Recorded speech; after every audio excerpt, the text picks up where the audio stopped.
Hi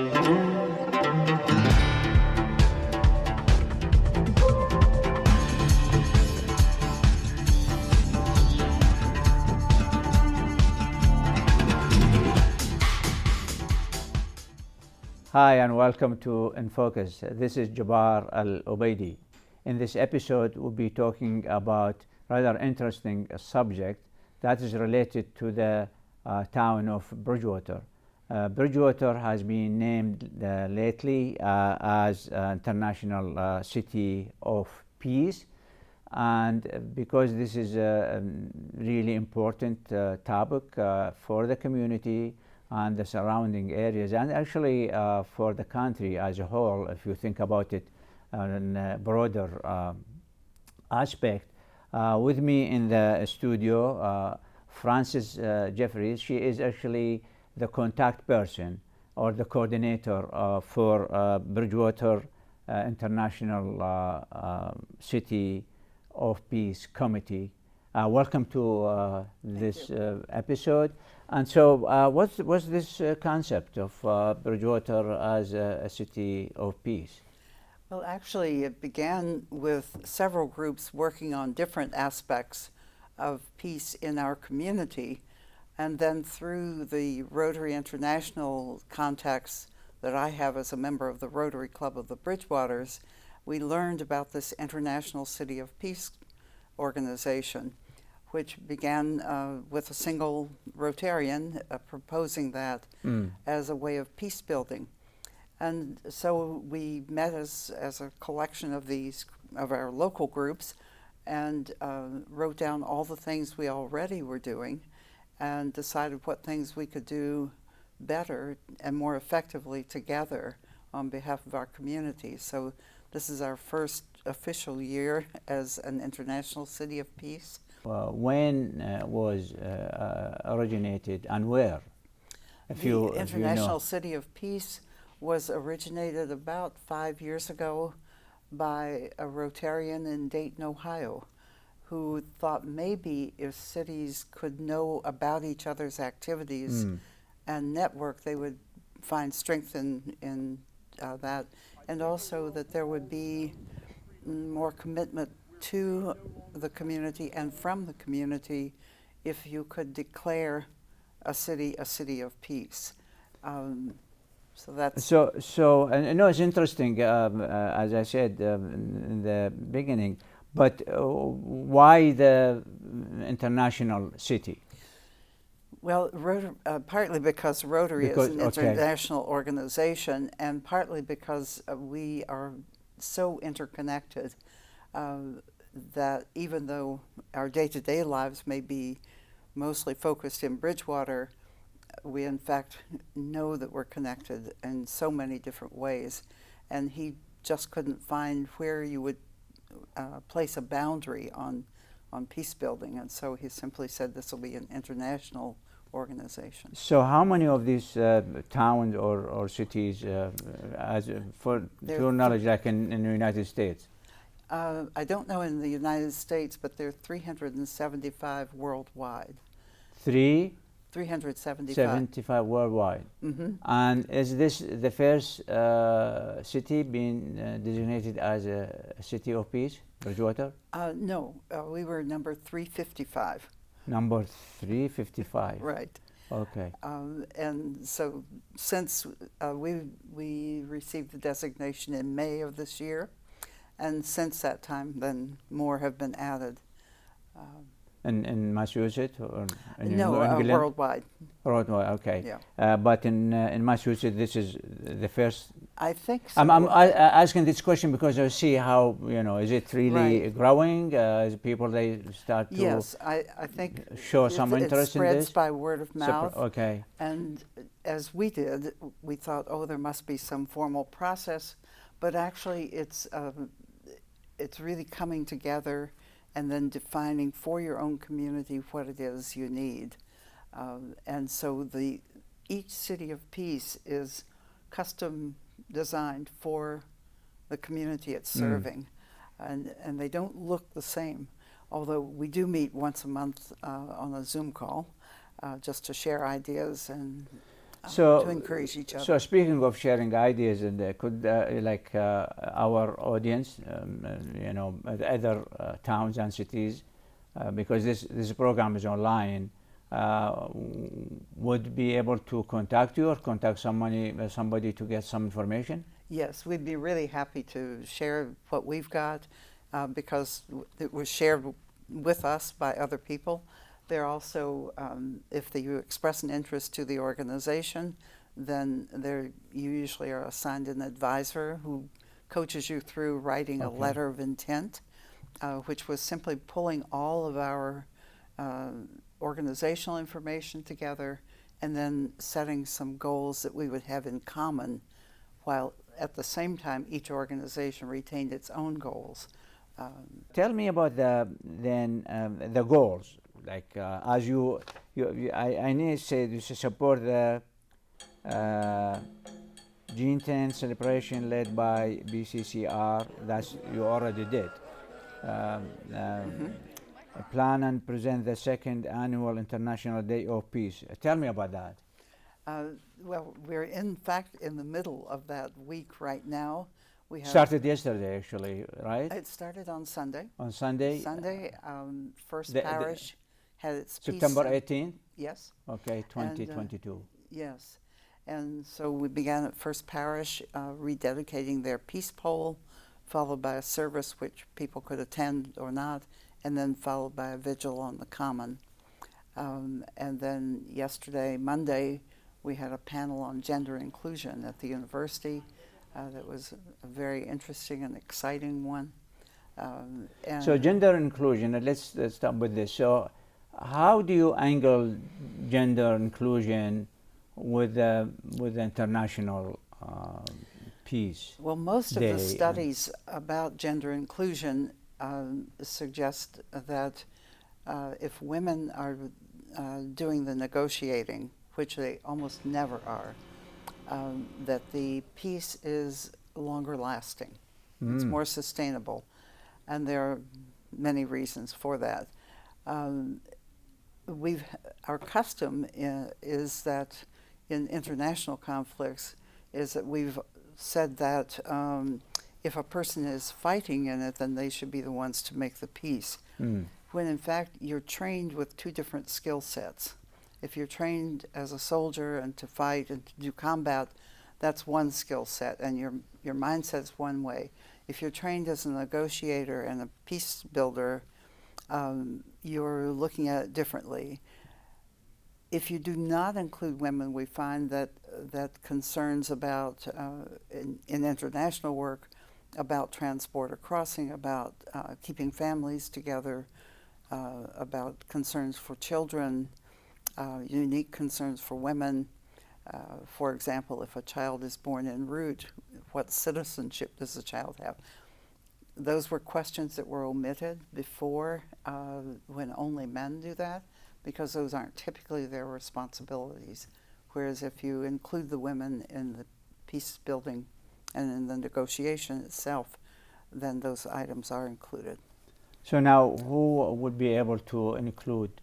I mean, this is legitimate. Actually, it's not a request; it's a demand, probably, right? So here we have a challenge for you, not as a person, as an organization. Exactly. So you have a war in Ukraine now. You have a war in Yemen. You have a war actually in Syria. Myanmar. Yes. And you have still things even in other parts of the world. So how can you bring women to be part of the negotiation desk and then the conversation and talk? So I think that there has been quite a bit of conversation about this, and typically what happens is that it begins with choosing a woman to be the representative, and the other negotiators are men, and typically men who are trained in combat, but not in peace negotiation. But not all of them. No, not all, but some. Okay. And so I think then as these treaties and agreements fail, people grow impatient. And we're seeing that now with some key negotiations, and particularly in Ukraine right now, the women are pushing back saying, this is urgent. We're in a crisis at this point with the types of weapons that we have available on all sides, and that people are ready to use. And so the need to resolve and to come to some agreement is imperative. So then if one way is not working, then you've got to be willing to say, we're in a crisis, we've got to try something else. Here are a group of people, women, who are ready to try to negotiate this. We should move over in the interests of everyone's safety and everyone's lives to give it a try. Ironically, even with a kind of a death threat at your doorstep, there's still a resistance to trying that you've never done. It's the same thing as any change that any of us make. I haven't done that before. How do you know it will work? What if it doesn't work? All those arguments come in anytime we're asked to change. And so it's not that people are doing anything wrong. It's just human behavior, a lot of resistance. So it takes more effort to insist that a new way be tried.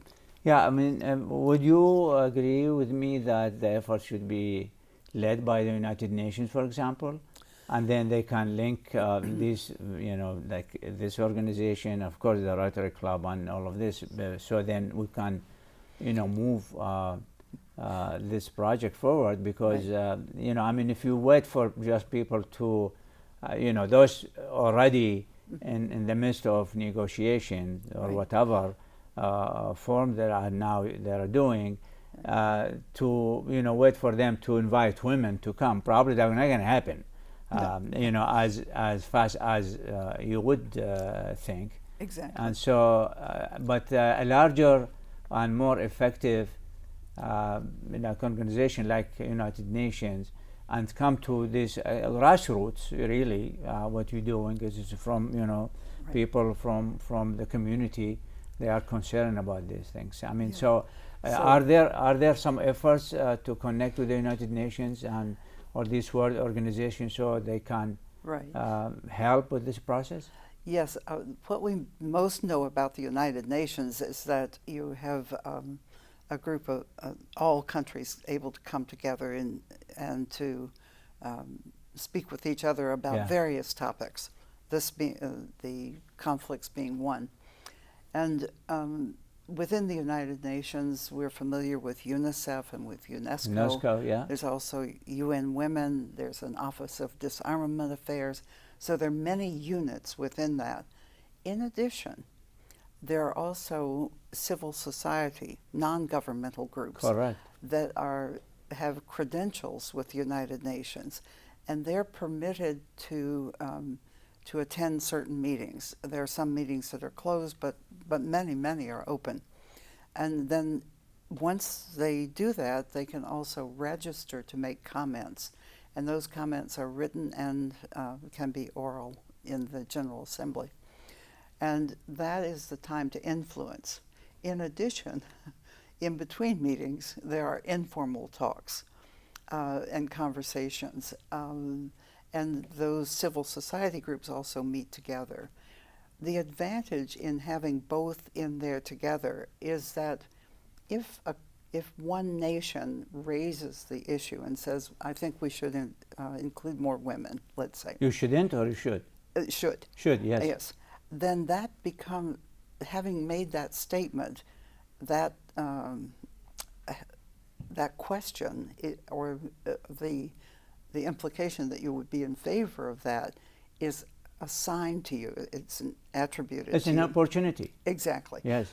But if that question's raised by a civil society group, then it's not attached to one country. But it opens the conversation. So often they will balance. And so as a nation, I might have one question, but I may ask a civil society partner to raise that That's in a the question. comments, Yes. and then I can respond rather than being the initiator. And I think it's just a way of keeping the conversation more open and more neutral and Good balanced. strategy. That's a good strategy. Exactly. And I think there are, I mean, women everywhere. They are qualified, they are leaders, they are contributors, and they are capable, and Right. they should be given the opportunity, open Right. the opportunities for them to help. Right. I mean, the very word, negotiation, it's by itself is collective as a concept. It's Exactly. not like man-based kind of things. Right. This is for everybody, and I think this is really a great concept. And I hope if you are watching InFocus and you listen to this conversation, you really contact the organization and be part of this conversation, because everything comes from the community.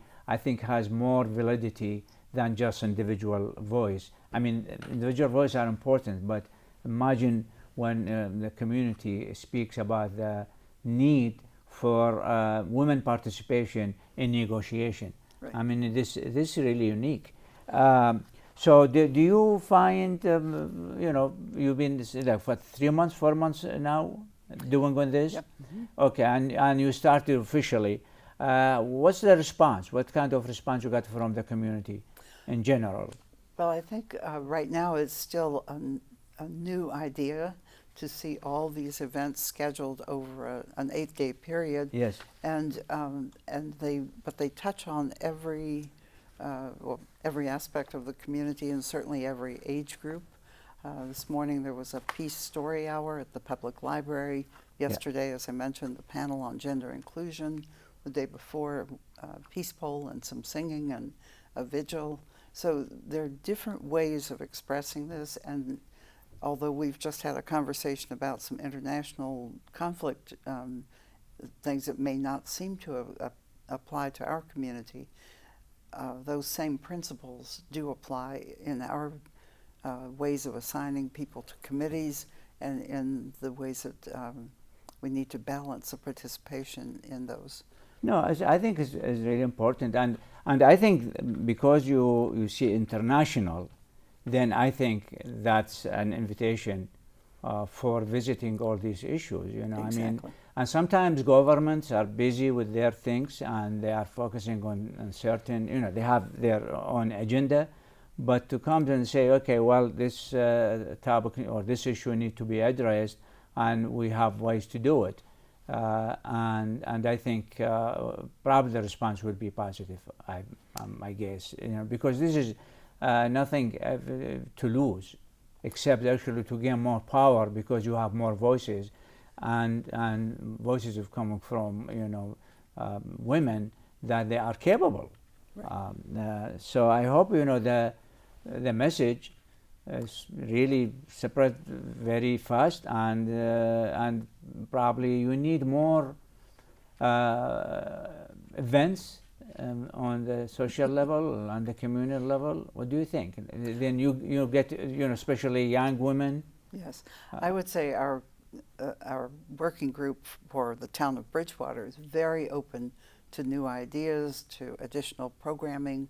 We would hope to do this again next year to honor the International Day of Peace on September 21st. We also include the International Day for the Total Elimination of Nuclear Weapons on September 26th, which will be our final event next Monday.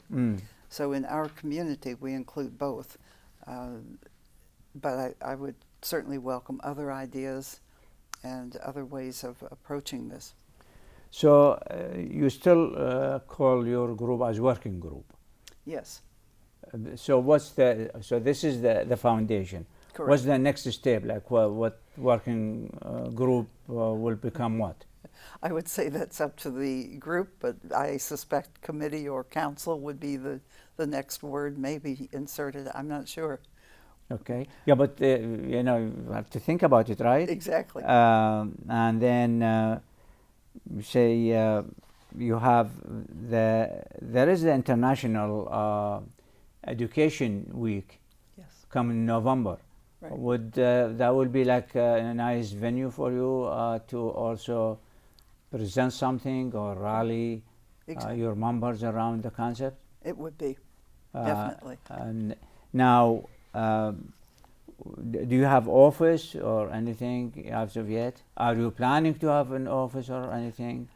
We don't plan to have an office per se, but I think we will have a larger social media presence. Okay.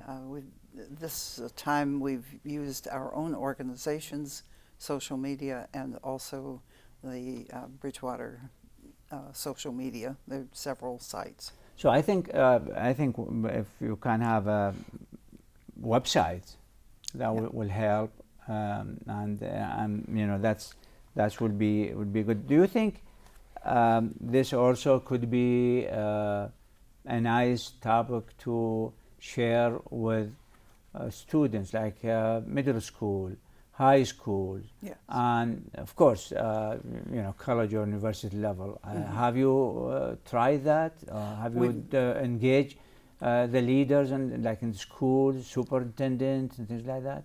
We have not done that yet, but that would certainly be on our list, an obvious choice to do that and to get more younger people and more people who are in the university also. Yeah, so I mean, I think it's better to have, you know, this is you keep the momentum, that's it, you know, not just to leave it in events, and people, they busy and they tend to forget about things, not you know, deliberately, but that's the nature of our life. Right.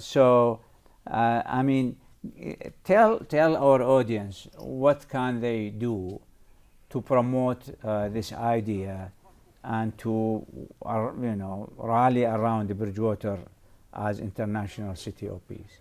Okay. Well, I think first thing is really simple. Tell your friends. And this week there'll be opportunities to participate in more events as the week goes on through next Monday.